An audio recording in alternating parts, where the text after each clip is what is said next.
Let's start this before I keep stalling even more. So guys, just gonna be me live on stream explaining all the builds and trying my best to waste too much time. So it took this long to make this video because one, I didn't have all the info, and two, a lot of things changed because the first plan was kind of bad. Then over time we managed to fix all the problem. And so if you want to, you can just type this and you can see all the characters and in here, but I'll be linking all the characters. Okay, so I will start with the two new ones. This freeze mod and half DPS. Character is doing two main things. The first one is freezing with this new support over here. Grants 1% damage as extra code. It doesn't say as extra here, but it is as extra, trust me, per rage that you have. Character has a bunch of rage nodes all over the place. Also why the shaman, because the shaman also has extra rage on the ascendancy itself, and it provides a lot of damage for the party. A lot of damage. On top of that, the gloves are very OP.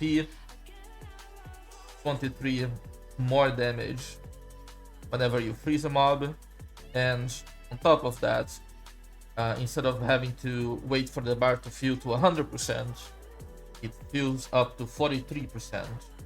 It's freezing everything a lot easier. So that's the number one interaction. And then the number two, the plan was to generate a lot of rage to the entire party with this node, but this node got nerfed, so the character is not doing this anymore. So yeah, basically that's it. Just make this character do damage, equip these gloves, make sure you're freezing, kaboom. Alright, character number two. Let's talk about my character, because character number two needs to have this contact. So I'm just using a character from last league, which is basically Galvanic Shards on Leech. I'm using all the low life stuff. Sadly, they nerfed the old unique quiver, but it's completely fine. Works on the party, it's okay. And the most important thing is this skill over here, Stormblast Bolts. Place those bolts on top of the rares, and the supports can explode those bolts for a lot of damage. Exactly the same way you're abusing lightning rods in the past. So yes, this is the DPS character, and that's what you do. Just place the bolts, people explode the bolts. How people are exploding the bolts? Basically, this character here is the second shaman on the party. Character is a detonator / support character. He's wearing a scepter. Scepter is really good, nice. And for some reason, the wyvern skills, mainly where is it? Rolling Magma, and Ferocious Roar. They both have the detonator tag, and they can immediately proc all the rods that I place on the ground, and it's a lot of damage. It's very easy, and that's basically what this character is doing. Having a scepter, then exploding all my stuff, do a lot of damage. And sometimes before he was also generating endurance charges for the party, but because the tech that we discovered, this character doesn't need to do this anymore. Alright, so the next character is just a normal rarity bot with 3 Antivarius, gloves, and Verity. all over the place. I think Ampy has like close to 500 rarity now. Good, very tanky. It got 12k, yes, alone, and convalences of like 14 for 15k, yes. There's nothing really new here. And then the other two supports, the tacticians, also not much new. This character, wait, this is Rasmus. Talk about the other one first. So he's wearing the big hammer, and he has this node over here. I forgot the name of this. Makes so you give a lot of flat damage to the entire party. Nice. Flat damage is very important. And he also carrying banners. And banners are very, very, very OP for attack builds. It's a lot of more damage and a lot of defense. It's also move. Very nice whenever you move and loot. Yeah, this is nothing new. Very vanilla. Very, very vanilla.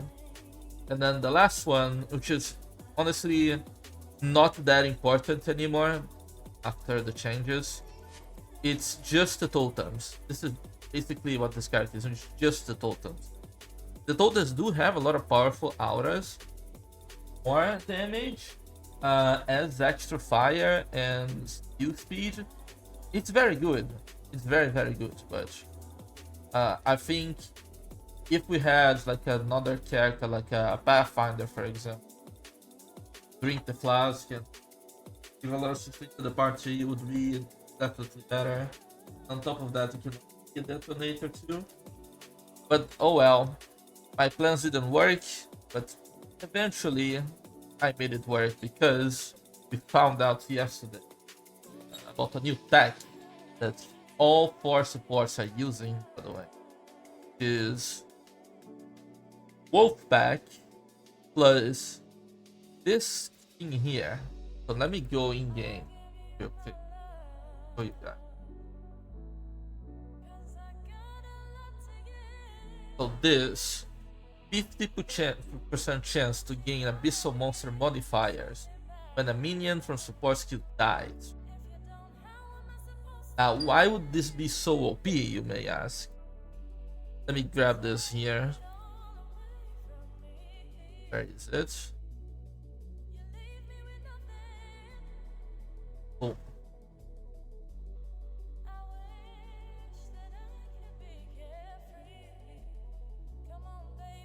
Okay, in this one, applies an immunity buff to nearby allies within radius of green area. We have 4 of these. Because of that, the party is immune to damage. We cannot take damage. So yeah, because of that, we dropped a lot of defenses on a lot of characters, including the endurance charges that I've mentioned. And we also made MP wear 3 antivirus now. It's like a negative rest, but it doesn't matter because he's immune to damage, XDD. Sometimes it drops, but honestly skill issue on our part to die. But yeah, this is basically how we're completing all the Giga Abyss Overrun maps now, is because we're just immune to damage. We can't die, and eventually we'll kill the mobs. We do have a lot of damage, we're just like very unsafe to stand on a lot of garbage and like, you know, just fire damage. But now we can just like stand still, aim at the rares, and the rares can do anything to us.